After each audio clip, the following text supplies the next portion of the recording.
Hi, in this video we're going to take a wee moment to have a look at how we can actually save ourselves some time by reusing assignments we've already made in another class that we have access to. So if you're at the home page of your classroom, you would go to the classwork section, we would go to create, and then on this list we go right down here to reuse post. Now, reuse post generally would require that you're a member of another classroom which has post you can reuse from, although you can reuse posts from the classroom that you're already in. So you can repeat, say for example, you've got a homework assignment and they all follow a very similar structure. You could reuse that post and then just modify elements of it. But most of the time you're going to be copying things from another previous classroom that you've taught or another classroom that you're teaching another class in. And so when we click this, you'll see that we can scroll down and we can select from any of the other classes that we're in.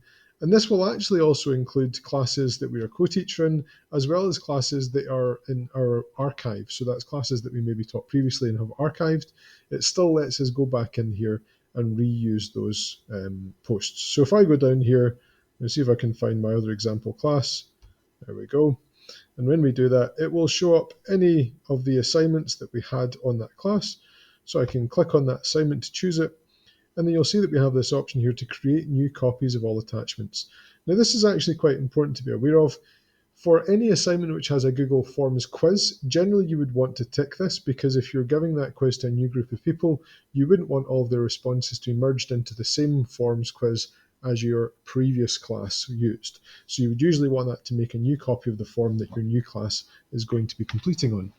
However, if the attachments are, for example, a worksheet that's based on a master that you have in your Google Drive that's shared by lots of different people, and you want to make sure that you're reusing the same copy, and if you make any amendments to it, that they will be reflected in the original. Likewise, any slideshows that are attached, if you change them, you want to make sure that they reflect the original that's stored in the drive.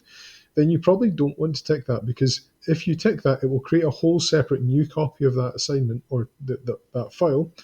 And if you make any amendments to this new copy of the file that's attached here, they will no longer be reflected in the original that's stored back in your drive where you took it in from.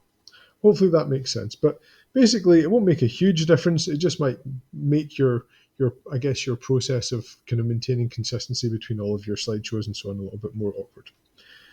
So having decided whatever we're going to decide here, this is a quiz, so I'm going to tick create new copies and I'm going to hit reuse. You'll find that it will take a wee moment to load up. And when it eventually has, you'll be presented with the editing screen for that assignment as you would if you were creating it. And if you don't want to change anything, you can simply hit the assign button, or you can alter anything that you want about that assignment. So that's us reuse that post. And one really quick way to save everyone time is if you, for example, are a secondaries teacher in a particular department, say history, and all of your teachers are teaching the same course for lower school, create a template class which has all of the different assignments for that year group in it, and allow all of your teachers to be co-teachers in that template class, but no pupils. And then your teachers can use that template class to copy assignments and reuse them rather than having to write up the assignment every time they create it.